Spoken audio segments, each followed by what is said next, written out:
Okay, so anyway, before now I need you to listen, because you're trying to invalidate that people are trying to kill us, and I'm trying to explain to you that this is how it's been for 3 years.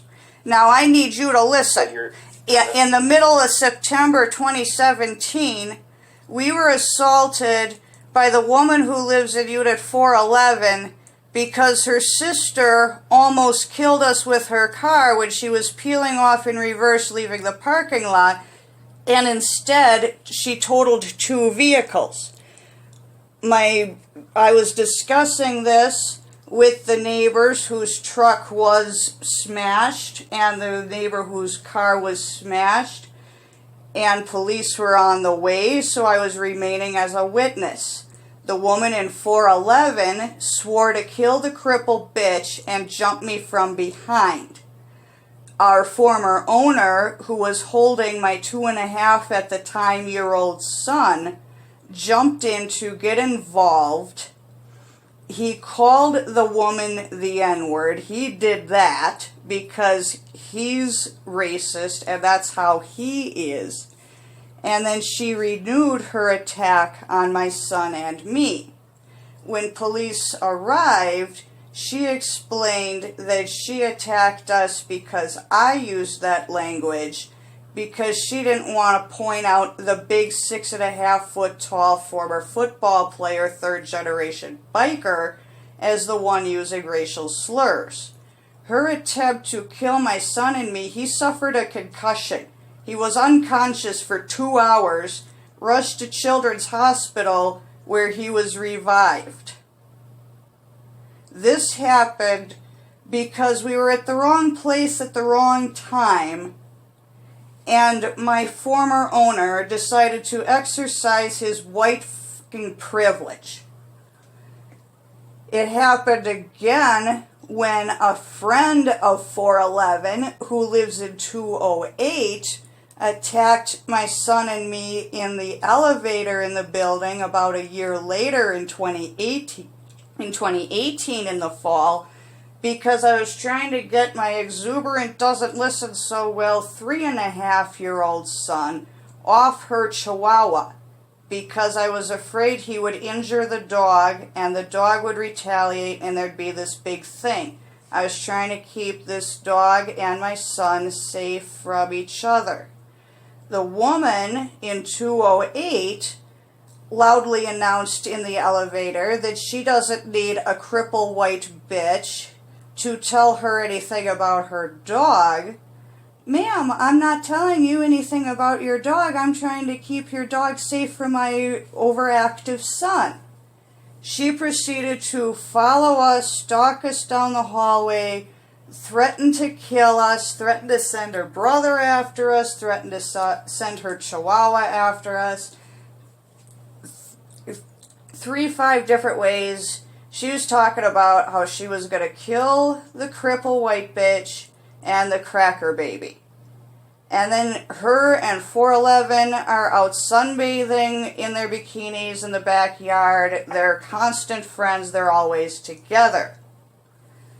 And then Kevinia Pickford, with her obsession over us, began a 1.5 years ago when my son and I, age 4, were freshly freed from our owner, Thomas Stetzer, third generation outlaw biker. And I was doing taxi runs for a few of the neighbors because I needed to make some money to support my son while being illegally denied child support, alimony, and disability. One of the women I was driving for, Deshawn, I don't know, she used to live in 212, 2 doors down from me. She had a sexual affair with Kevinia Pickford's meth dealer / boyfriend. And because of that affair, I became lumped in with Kevinia's idea of a conspiracy to ruin her life. I obviously had no knowledge of what was going on at 212. All I know is that the neighbor needs groceries and she has a few bucks to pay me as a cab. That's all I knew about her. until Kevinia starts cornering me in the elevators and the hallways and demanding justice for wrecking her life and sending my hoe to steal her man. I quit doing taxi rides for the neighbors, obviously.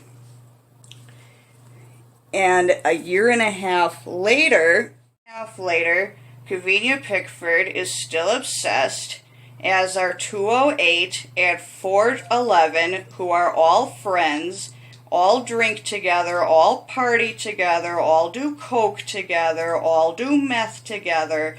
This circle of friends has joined together in their noble quest to take down Whitey. I am the wrong target. My son is the wrong target.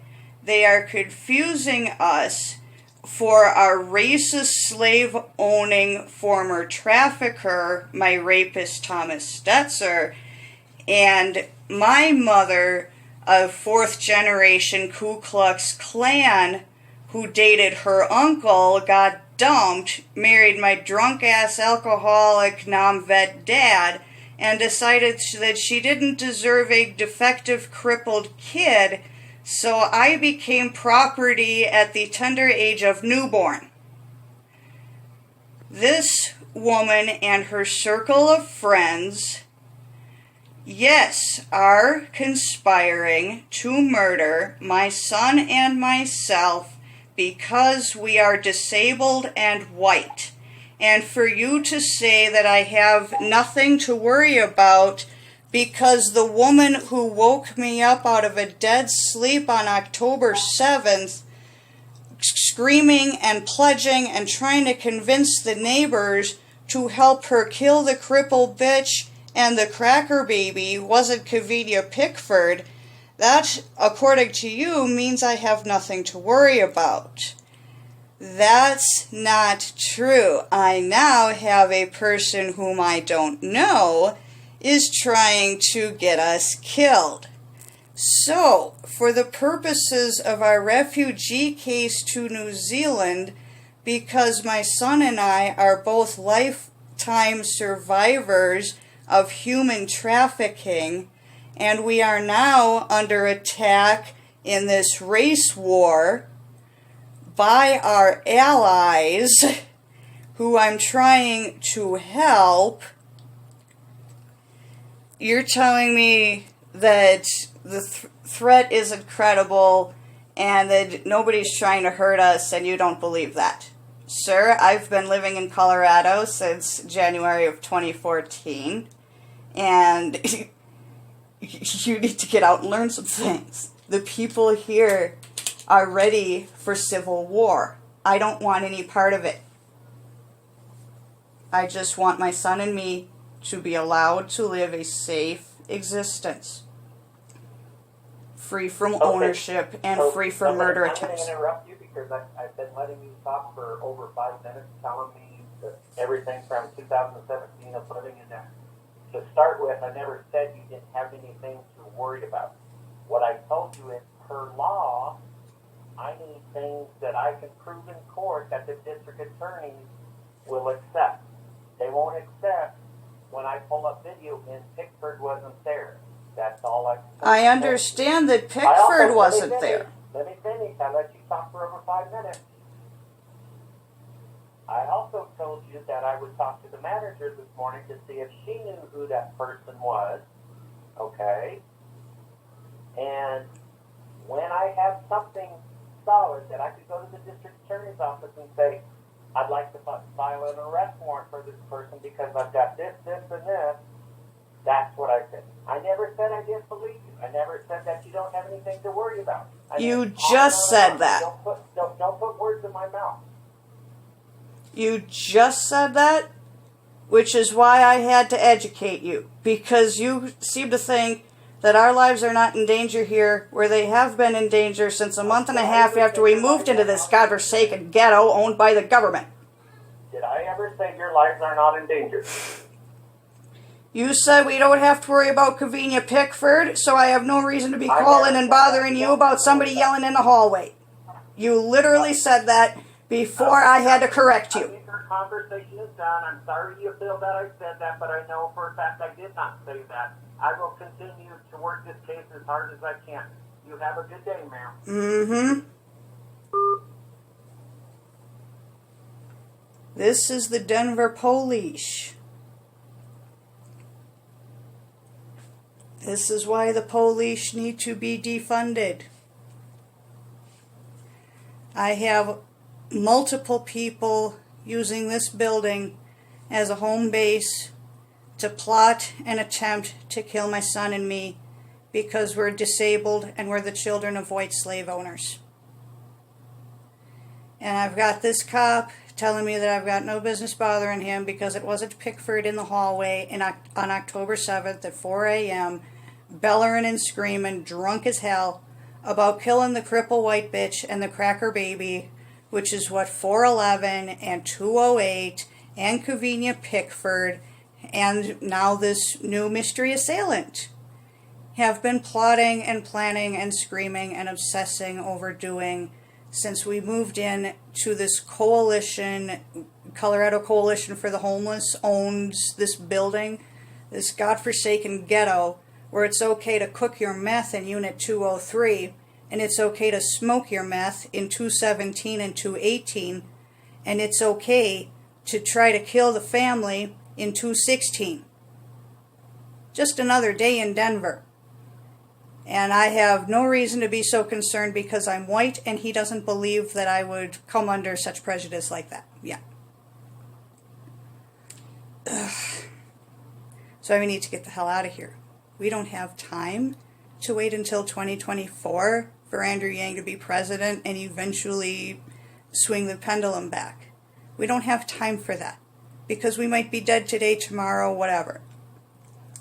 Every day we have to build our potential as much as possible and build our case as much as possible so we could get the hell out of this godforsaken ghetto. I fucking hate Colorado, shithole.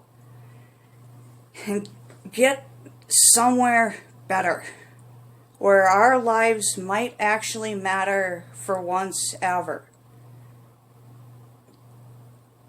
I'm tired of living in a damn race war.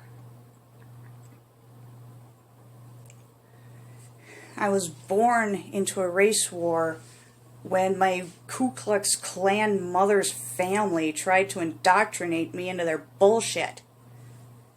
My dad, though an alcoholic Vietnam vet, who'd go into trips about Victor Charlie and call him for choppers at the drop of a hat, he educated me.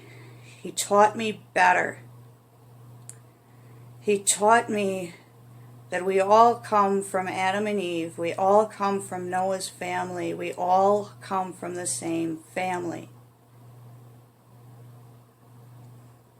We are all human. We all suck at it because, the sin, the war, the way we degrade ourselves and each other, all human races suck. No one is better than another.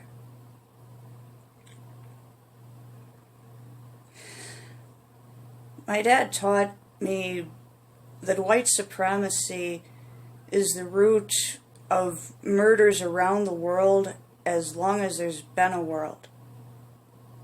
He taught me to do whatever I can to end that cycle. He taught me to stay the hell out of the military because of what he was ordered to do when his birthday got picked for the Nam draft. Both sides committed such atrocities against human nature, and that was 60 years ago. My dad was terrified of me getting involved.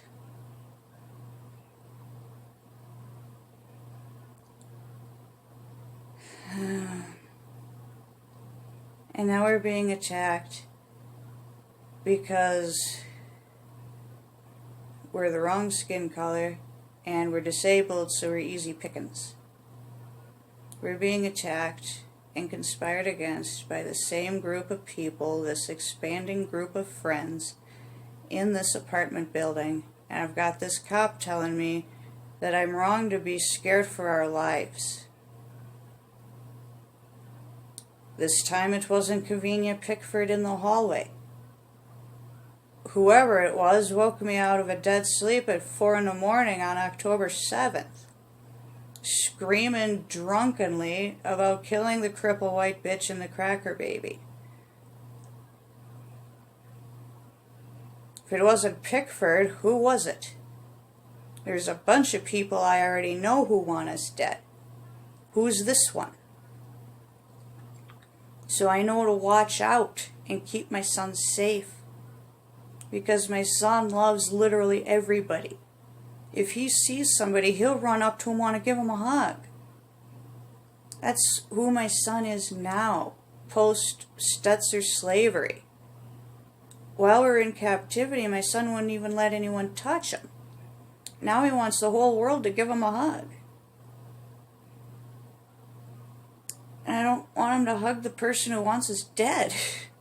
Because we make a mistake of including somebody who we don't already know. I just can't. I can't sit and be calm with this. People are trying to kill us because they think that we're what we came from. We're being attacked and conspired against. We've been jumped half a dozen times in this apartment building in the 3 years we've lived here. By the same circle of friends. Tired of this.